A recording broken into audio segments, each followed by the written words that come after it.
two first Mike and the Mechanic albums, I kept going because you're a writer, you know how to write a good song. So were you just brought in with Mike Rutherford just basically said, I need a vocalist? How did you know him before?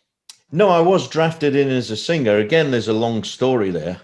During the sort of mid 80s or early 80s, I had a band together with Nick Lowe. Yes. Do you know Nick Lowe at all? Yeah. After leaving Squeeze, that was one of the reasons I kind of left Squeeze, was to work with Nick. We were just not what was happening in music at that time. So we were low tech, playing this strange rock and roll music, kind of skiffle rock and roll. And meanwhile, things were changing, you know, the synthesizers and all that sort of stuff, which Nick wouldn't have anything to do with. He wouldn't have a synthesizer anywhere near the studio. But anyway, we had a lot of fun as that band, but we couldn't get arrested really commercially or on the radio or anything like that. So that kind of fizzled out. We did a lot of tours opening up for people like Tom Petty, the Cars, on these arena tours. You know, we'd go on at 8:00. The crowd would be disinterested, and by 8:45 we'd be in the bar, you know. So it was like that. Anyway, so that was just running its course, and we were about to let it go. And I got a call from a guy called B.A. Robertson. And he asked me to sing a demo for him. I didn't know him, never met him. He said, I've written this song. I want to pitch it for a movie. And we want that guy who sang How Long. So that's why I'm calling this. Okay, I'll come down and sing it for you. You know, which I did. I didn't get paid for any of this, by the way. But and he said, oh, by the way, I'm writing songs with Mike Rutherford, you know, from Genesis, and he's not going to sing on this album. Would you be interested in coming down? So I said, yeah, sure. And that was my introduction to Mike and the Mechanics. They'd recorded a whole lot of kind of tracks, you know, backing tracks, and they just needed some vocals on. And on that first album, there were several people doing the vocals, specifically the guy, because eventually we became a touring outfit, and we had the two lead singers, myself and a guy called Paul Young from Manchester, not Paul Young from London. They kind of used to play us off against each other a little bit. I mean, not intentionally, I don't think, but, you know, we were both insecure singers. We had this nice gig in this new band that was happening, and but we often kind of auditioned the same song, and then Mike would choose who got to sing it. You know, it's a bit like that. We were very different characters. Yeah. Paul was fantastic. He came alive when he was on stage. He loved being the front man. He had charisma, and he had, apart from a great voice, and he's a fun, gregarious kind of guy. I was more the sort of quiet, I don't know, soulful or whatever guy. So we were very different characters, but we were both working class northern guys who knew how to be in a band. I always felt that I wanted to sing the Living Years. Well, yeah, considering your past, I never made the connection until when I first reached out to you. I started doing more research, and I went, wow, he sang Living Years. And considering the story with your dad and Mike's dad, and when did Mike lose his dad? Was he around that time? Because they both lost their fathers. Both Mike and B.A. Robertson both lost their fathers and had sons shortly afterwards. So it happened around that time. Yeah. Well, you must have thought of your dad when you were singing that song? You must get asked that. Well, absolutely. But, you know, by the same token, it's not really like my relationship with my dad. That one is about unresolved stuff, and I should have said this, and I wish I'd told him that. I mean, there's a bit of that, but in my case, it was more like I knew what the loss was about, you know, what that's like. And when I sing that line, you know, on stage, I wasn't there that morning when my father passed away. Yeah, I can see it as plain as day, because I wasn't there. I wasn't allowed to be. He was in hospital, you know. Yeah. It's like that.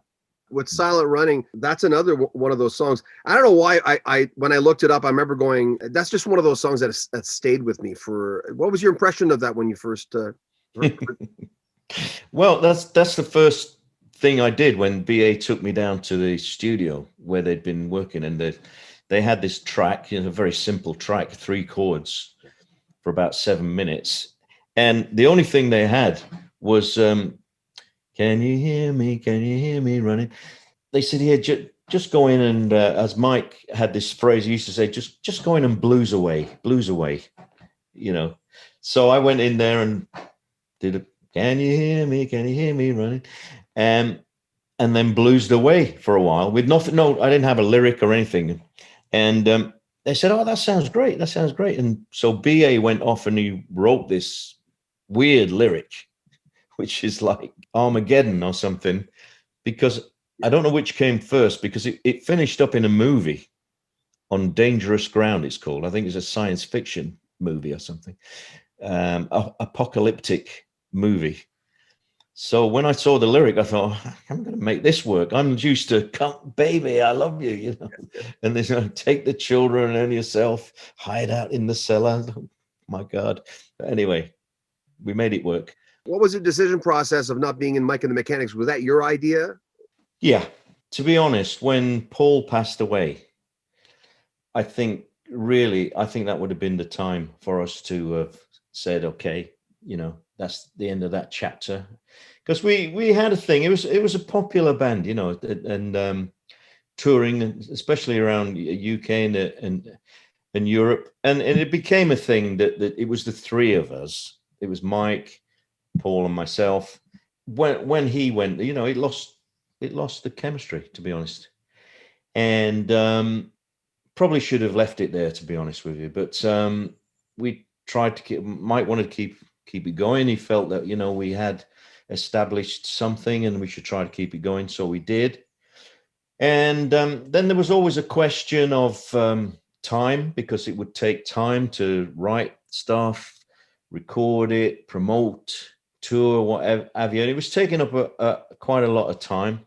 I felt that I wasn't giving myself enough time to do my thing, which, as I say, I love being a part of all other people's projects, and but Mike and the Mechanics wasn't really my thing in that sense. I mean, I think I brought something to it, but, you know, not necessarily. I'm more of a rootsy fan, you know, soul, country, that sort of stuff. And I wanted to give myself the opportunity to do that. And to be honest, not least because I actually realized that, you know, I'd been doing this for a long time. I've sung hits for bands that made, and and I think, to be honest, that the thing what did it was I put out a little compilation album on my own little label, and it's called The Story So Far, and I had to license records that I'd sung on, you know, to have on this thing, and I wasn't allowed to have The Living Years. and suddenly the penny dropped. It was like, you know, I have no rights to these songs, you know, and which is okay. Oh, okay, I'll pay the license fee. But when I was denied the opportunity when other third parties had used this song, you know, so I can't really have a compilation with that. And that kind of made me think, you know what, even at this stage, which is 20 years ago, I need to have my own catalogue of work that I own and control. So that's kind of why I did it. And I left. And so there's a new kind of lineup now, and I'm sure they're very good. I mean, I know Andy Roachford's a great singer. So but that's fine. We're okay. I've seen Mike recently, and we're fine. Have you heard their newer stuff? Not really. By the way, when you left home, when you were told, Mom, I'm taking my pots and pans, I'm leaving, it's time to leave home, I'm curious, what was in your record collection by the time you were a man leaving home, getting out of the door? What were you listening to? Not much. There wasn't so much around, and records are expensive. I didn't even have my own hi-fi really till I was probably in my 20s. I didn't have a lot, but I can remember a stage in the sort of early 70s. I had Talking Book, which was a massive record for me. I had an album by Van Morrison, Moondance. So I only had 3 or 4 albums, but I knew them inside out. I know Moondance inside out. Talking Book, you know. Yeah. the Elton John Candle in the Wind '97. You were on there? Not Candle in the Wind. They released a CD with Candle in the Wind and another song called Something in the Way You Look Tonight. I'm playing on that one. Right. So a few people, hoping to make me sound a little more interesting, say he played on the biggest selling record of all time, which was Candle in the Wind, and Something in the Way You Look Tonight was also on that CD. But nevertheless, it was great to play on a Elton John track. Yeah, what was it like working with Elton John? I just talked to Bill Champlin, and Bill said he was surprised when he came in to work with Elton. He says, I expected a huge ego and it was going to be this and that. And he says, I know, but he says it was really low key and he was really respectful. But what was it like for you? Yeah, I was pretty starstruck, and insecure. I mean, I used to do a lot of, well, not a lot, but I would do session work in the, after a split up, because I saw that as a way of learning how to play. That all the guys that I knew in London who were good players, that's what they did. They did sessions, Yeah. So, but I was really bluffing my way through a lot of these sessions because, as I said, self-taught, don't really know what I'm doing. So I would turn up to sessions like that a little bit scared,